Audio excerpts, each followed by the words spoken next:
మరో breaking news చూస్తున్నాం. తెలంగాణలో బీఆర్ఎస్ పరిస్థితి అర్థమే కావడం లేదు. ఎంపీ టికెట్ ఇస్తామంటున్నా కూడా రంజిత్ రెడ్డి, పైళ్ల శేఖర్ రెడ్డి పోటీకి ఇష్టపడడం లేదు. ఈ మాటలు అన్నది ఎవరో కాదు, మొన్ననే బీజేపీలో చేరిన బీఆర్ఎస్ మాజీ ఎమ్మెల్యే సైతిరెడ్డి.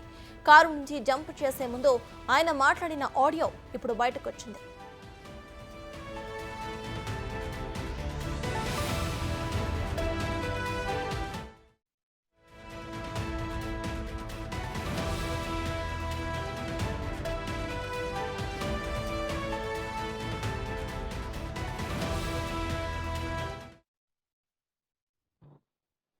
మోస్ట్లీ 2 గంటల మధ్యలో ఫోన్ చేసి పొద్దున్నే మాట్లాడదాం 8 కల్లా రమ్మని చెప్తే నేను డైరెక్ట్ అక్కడికి వెళ్ళిపోయాను ఢిల్లీకి. పోయినాక ఈ రోజు సిఈసి మీటింగ్ ఉంది, నువ్వే పోటీ చేయాలా, ఇప్పుడు నీ పేరు ప్రకటిస్తాం ప్రధానమంత్రి అమిత్ షా మధ్యలో నీ పేరు ప్రకటించాల్సి వస్తుంది. దానికోసం మీరు ఇప్పుడు జాయిన్ గా కండ వేసుకోకపోతే మళ్ళీ రేపు నువ్వు వెనక్కిపోతే పార్టీ పరుగు పోద్ది స్టేట్ వైడ్, అందుకని నువ్వు కండ వేసుకోవాలని చెప్పిన. అయితే లేదు సార్, నాకు మా వాళ్ళతో మాట్లాడుకొని వస్తా అని చెప్పిన. కానీ అప్పటికే వెంకట్రావు గారు, సీతారామయ్య గారు అందరూ ఆడు ఉండటం, లేదు ఇప్పుడు మళ్ళీ ఈ మీటింగ్ జరగదు, కష్టం అవుతుంది, ఈ మీటింగ్ తర్వాత అయితే మళ్ళీ పేరు వెనక ప్రకటించాల్సి వస్తున్నారు. మీకు తెలుసు సరే బీజేపీ ఇప్పుడు ఉందా లేదా, చాలా మంది భయం ఏంటంటే అన్న ఇప్పుడు బీజేపీ లేదు అన్నారు. మీకు తెలుసు మనం వచ్చిన రోజు టీఆర్ఎస్ పరిస్థితి ఏందో, ఒక్క సర్పంచ్ లేడు మన హుజూర్ నగర్ లో.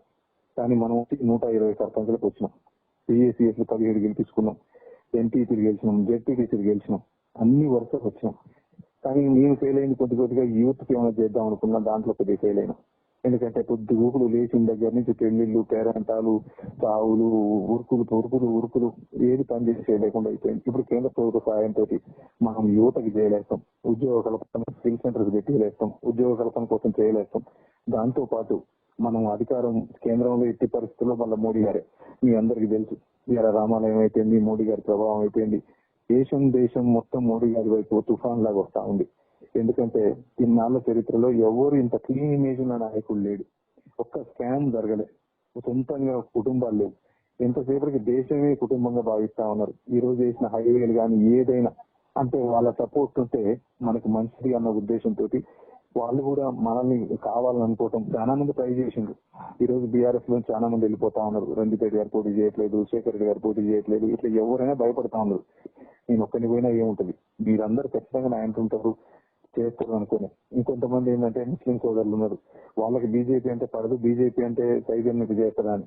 కానీ మీకు తెలుసు నేను మీకంటే ఎక్కువ ముస్లింని, దర్గాకు పోయినా ఎక్కడికి పోయినా ఇది నాకు సొంత కుటుంబం. మీరు లోకల్ అనుకునే పని చేసినా, మనం అనుకునే పని చేసినా, అది పార్టీ ఆ మతం అని పని చేయలే, ఎవరికి ఒక్కలో అని పని చేయలే. ఎవరైనా మాకు సైజన్ అంటే అర్ధరాత్రైనా పొందుకుంటూ కూర్చున్నా, వేరే పని లేకుండా 5 సంవత్సరాలు గడిపిన. కాబట్టి మీరు ఆలోచించండి ఒక్కసారి. ఇది నేను ఒకవేళ నేను మీకు చెప్పకపోవడం తప్పే, ఆ తప్పు క్షమించండి. కానీ మీరు అర్థం చేసుకుంటారు, మీకు తెలుస్తుంది. కొన్ని పరిణామాలు ఎట్లుంటాయంటే మీకు చెప్తే యాక్ట్ చేయలేరు, చెప్తే ఒక్కొక్కసారి సంవత్సరం నుంచి కలెక్టర్లకు అందరికీ వాళ్ళు చెప్పిన వినాలని నేను చెప్తే రేపు సైలెంట్ మాట్లాడడం ఏంటడా అట్లా చెప్పలేము. బయటకు వచ్చి డబ్బులు ఎలక్షన్లకు వచ్చి లాస్ట్ నైట్ కల్లా డబ్బులు ఇస్తాం మీరే లేదు మీరే పెట్టుకోండి అంటే నైట్ మళ్ళీ మనకి ఇవ్వకుండా అవతలకి ఇస్తే మనం పార్టీలో ఎట్లా పని చేయలేస్తాం. అయినా మిమ్మల్ని కూడా పని చేసుకుంటూ వచ్చినాం. నేను చేసిన తప్పు అయితే క్షమించండి. మీరు అందరూ కూడా ఎట్టి పరిస్థితుల్లో సపోర్ట్ చేస్తారు. మీలో ఉంటుందనే నేను చేసుకున్నా, కానీ మీరు లేకుండా నేను ఒక్కని పోయినా ఆడ విలువ ఉండదు. మీరు అందరూ కూడా ఖచ్చితంగా నా ఇంటర్ రావాలా, వస్తారని ఆశిస్తా ఉన్నా. జై తెలంగాణ. తెలంగాణ బీఆర్ఎస్ పరిస్థితి అర్థం కావడం లేదు అంటూ సైదిరెడ్డి మాట్లాడిన ఆడియో అయితే వైరల్ అవుతోంది. ఇదే విషయంపై పూర్తి డీటెయిల్స్ మా ప్రతినిధి పుల్లారావు అందిస్తారు. పుల్లారావు చెప్పండి, ప్రజెంట్ అయితే ఆడియో విన్నాము, ఆడియోలో ఆయన క్లియర్ గా చెప్పడం జరిగింది నెక్స్ట్ వచ్చేది బీజేపీయే, ఇటు బీఆర్ఎస్ పరిస్థితి ఏంటో అర్థం కావడం లేదు, చాలా మంది వరకు లోక్సభ ఎన్నికల్లో పోటీ చేయడానికి సిద్ధంగా లేరు అంటూ కూడా ఆయన వ్యాఖ్యానించడం జరిగింది. దీన్ని ఎలా చూడొచ్చంటారు?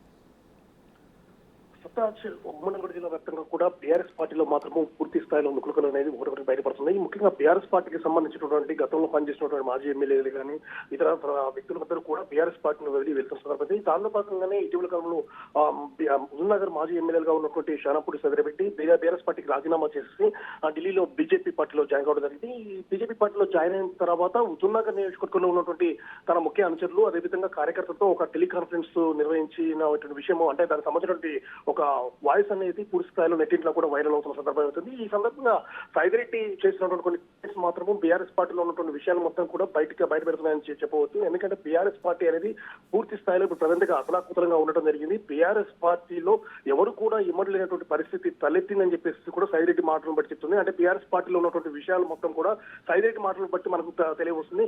సో ఈ విధంగా అంటే బీఆర్ఎస్ పార్టీలో ఈ విధంగా లుకలుకలు ఉన్నాయి. ముఖ్యంగా ఇప్పుడు రేపు జరగబోయేటటువంటి పార్లమెంట్ ఎన్నికలకు సంబంధించి కూడా బీఆర్ఎస్ పార్టీ తరఫున నిలబడటానికి ఎవరు కూడా ముందుకు రావట్లేదు. అధిష్టానం సూచించిన వ్యక్తులు కూడా మేము పోటీకి రాము, మేము చేయలేము అని చెప్పి దక్కుతున్నారంటే బీఆర్ఎస్ పార్టీ ఏ స్థాయికి వెళ్ళిపోయిందో అని చెప్పి కూడా మనకు తెలుస్తుంది. ప్రజెంట్ పరిస్థితుల్లో మాత్రం దేశవ్యాప్తంగా కూడా మోడీ గాలి వీస్తుంది కాబట్టి బీజేపీ పార్టీ మళ్ళీ అధికారంలోకి వస్తుంది. ప్రధానమంత్రిగా మళ్ళీ మోడీ నియమితున్నారు. అదేవిధంగా తెలంగాణ రాష్ట్రంలో కూడా దాదాపు 10 నుంచి 12 స్థానాలు వచ్చే అవకాశం ఉంది కాబట్టి నేను బీజేపీలో జాయిన్ కావాలని చెప్పి నిర్ణయించుకున్నా అని చెప్పేసి కూడా శానంపూడి సైదిరెడ్డి చెప్పాడు. అంటే రాష్ట్రంలో బీఆర్ఎస్ పార్టీ పరిస్థితి అనేది పూర్తి స్థాయిగా దిగజారిపోయింది. రాష్ట్రంలో బీఆర్ఎస్ పార్టీగా ఉండే పరిస్థితి లేదు. అందువల్ల నేను బీజేపీ పార్టీలో జాయిన్ అయ్యాను కాబట్టి మీకు చెప్పకుండా జాయిన్ అయినందుకు నన్ను క్షమించడని చెప్పేసి కూడా శానంపూడి సైదిరెడ్డి కార్యకర్తలని ఉద్దేశించి మాట్లాడడం జరిగింది. దీన్ని బట్టి బీఆర్ఎస్ పార్టీకి సంబంధించేసి పూర్తి స్థాయిలో అంటే బీఆర్ఎస్ పార్టీ పూర్తి స్థాయిలో అసలు తెలంగాణ రాష్ట్రం పరిస్థితులు ఉన్నాయి. ఇక్కడ ఉన్నా కూడా ఎలాంటి విషయాలు కూడా మనం చేయలేము. ఎందుకంటే ఇక్కడ బీఆర్ఎస్ పార్టీకి సంబంధించి అంతకుముందు ఉన్నటువంటి వ్యక్తుల పెత్తనాలే కొనసాగున్నాయి.